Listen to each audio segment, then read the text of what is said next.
One of the things that Keir Starmer's Labour Party is trying to do at the moment is distance itself from the reputation of antisemitism accrued under Jeremy Corbyn's leadership. And the way it's trying to do this, of course, is by barring the candidates that were running during Corbyn's leadership, or denying the sort of clique that formed around Corbyn during those years from running again in the election this year, or discouraging them heavily rather than banning them outright, I should say. But nonetheless, yeah, this is something that he has to do, it seems. He has to distance himself from that ugly reputation. He has to undergo this campaign of purging the Labour Party, and it does seem quite understandable, since a lot of the remarks that I've heard from supposed left-wing people, when it goes so far as it concerns Jewish people over the years, has been really rather unfortunate. I've heard terms such as hollow hoax bandied about. I've heard not merely anti-Israeli rhetoric, but this kind of protocols of the elders of Zion rhetoric popping up here, there and everywhere, of an international Jewish conspiracy and high finance and what have you. And there is still this kind of desiccated portion of the British left wing, if you like, that is very hardline and extremely left wing, possibly so much that they end up on the far right. And they dislike Jewish people. They have a deep-seated fear and suspicion of the Jewish populations of the West, and they believe that they're engaged in some sort of organised takeover of the planet's financial institutions, and hence the rest of the world, right? Or that they're after world domination or whatever it is. And it goes beyond at some point a mere criticism of Israel, and this is something else that Owen Jones has picked up Starmer on. He's repudiated his membership of the Labour Party because Starmer failed to criticise Israel early enough for their, albeit highly destructive and almost certainly illegal, incursions into Palestinian territories. And it's unfortunate that Starmer's been caught up in all this. I think it's unfortunate that these events have had to happen. Well, this is just the sort of thing that happens in politics, is it not? Starmer has to, on the one hand, not appear to be critical of Jewish people and or really the state of Israel, and on the other hand has to, has to balance this for the sake of saving the Labour Party's reputation. Otherwise, the exact same thing is going to happen that happened in 2019. He'll be pilloried in the press as an anti-Semite, and huge swathes of the voting population will not vote for the Labour Party. And it's tactically a very understandable position that he's playing at the moment. It's tactically a very, you can see the angle there very much, I think. And it's part of winning as many votes as possible. That's a big part of what he's trying to do at the moment. And it's part of, I think ultimately saving the Labour Party, since if you look at the Labour Party back in 2015 under the Miliband's, then you can hardly accuse them of being all that anti-Semitic then. They did, after all, vote for Ed Miliband, who is Jewish. And before then, I think that anti-Semitism goes back more to sort of unfortunate things that Ken Livingstone said way back in the days of 2003, 2004, and that furore of anti-Israeli sentiment really kind of got going under the leadership of Jeremy Corbyn, I think. And it's something that Keir Starmer has to distance himself from. And I think there's something also to be said for putting practicalities before principles, and I think this is again another means of getting elected, which is the most important thing I imagine on Keir Starmer's mind at the moment. And it's part of running an effective political party, and it's part of ultimately running a country. If a political party wants to run a country, it has to be effective in accumulating votes.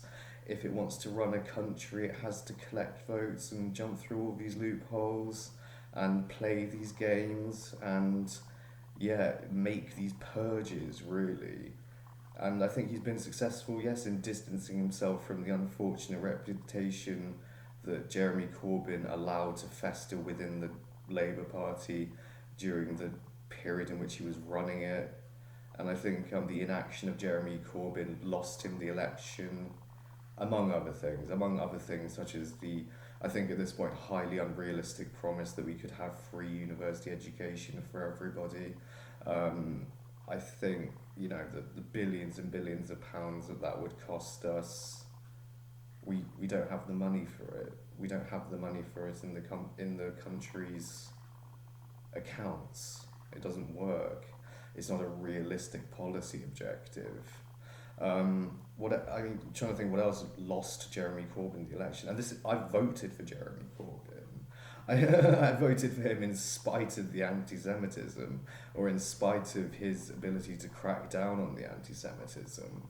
But nonetheless, I just voted for him because I could never see myself voting for Boris, and I wanted to vote for a political party that seemed like it had a realistic chance of getting into power. But that's just, the considerations that play into my own mind when voting. But nonetheless, I can see why Corbyn failed, and I can see why there's so much animosity and hostility now towards Keir Starmer on the left.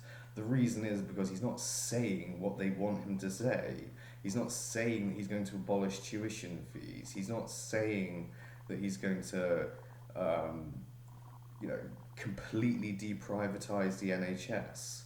He's saying that he will try and reverse the huge amounts of damage that the Conservatives have done to the country. But, that's going to take many years. That could take, with Brexit and everything else, that could take 20 years for us to undo the damage that's been done to Britain under this administration. And will there be a Labour government for 20 years in the future? I very much doubt it. I very much doubt it unless they can really pull out all the stops and make radical and lasting changes to Britain, and actually really do all the things that the more extreme ends of the left wing really want them to do. And I say more extreme ends of the left wing, I don't really know what I mean by that necessarily. I think what I mean by that is people who are more...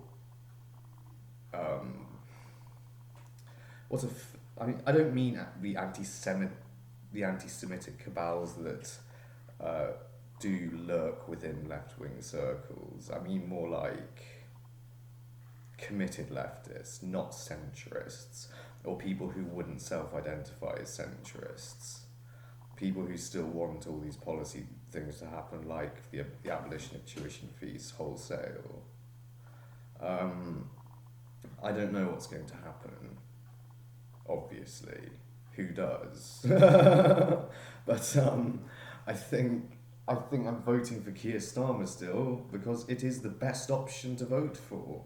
It's the option that serves to improve my life to the greatest extent, I think, a political party possibly could at this point. I instinctively can't vote for the Tories because it's not going to do any favours for me and the people who are important to me. I mean,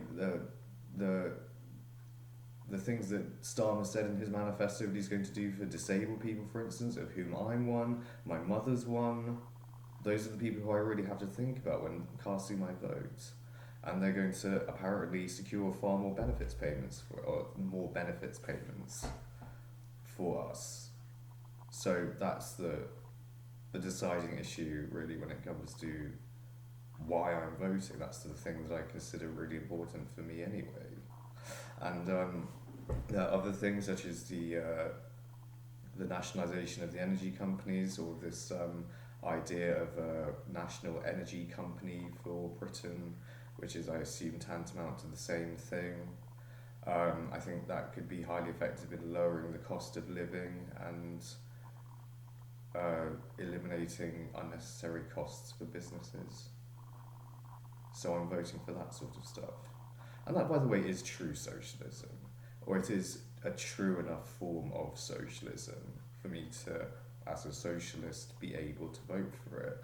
I don't see what a lot of people see, that Starmer and his ilk are just unduly influenced by lobbyists. They're just interested in selling off the NHS, or that their interests align with that of big business or something like this. I think in Keir Starmer I see a man with greater levels of integrity, and I'm not quite so cynical as a lot of the people who I met or know on the left who are highly critical of Keir Starmer. And I think this high level of criticism has come unduly early, and they fail to see through to more than a surface level his stratagem, his tactics in trying to get elected, which from his perspective is of course the most important thing at the moment. And are seeing his political agenda, whatever that is, very much at a surface level, and don't see beyond that, which is unfortunate, but that's what I see, I think. So yeah, it's unfortunate that the Labour Party has this reputation at all, of anti-Semitism, that is, just to bring it back to my original point. But it's clear that Starmer needed to do something about this, or needs to do something about this. Needs to double down on his support for Jewish people, needs to show that he has bipartisan support for both Israel and Palestine, that he supports a two-state solution, which is what I believe he actually does. If I've remembered that correctly about the history of Keir Starmer's position on Israel and Palestine. But no, I won't be swayed, I don't think, by what he says and does in the run-up to an election. Not like Owen Jones, anyway, who's repudiated his lifelong support of the Labour Party in favour of, I don't know what, voting Green or Independent. Which, I mean, well, that's fine if you have proportional representation, but it's not very effective or helpful if you don't.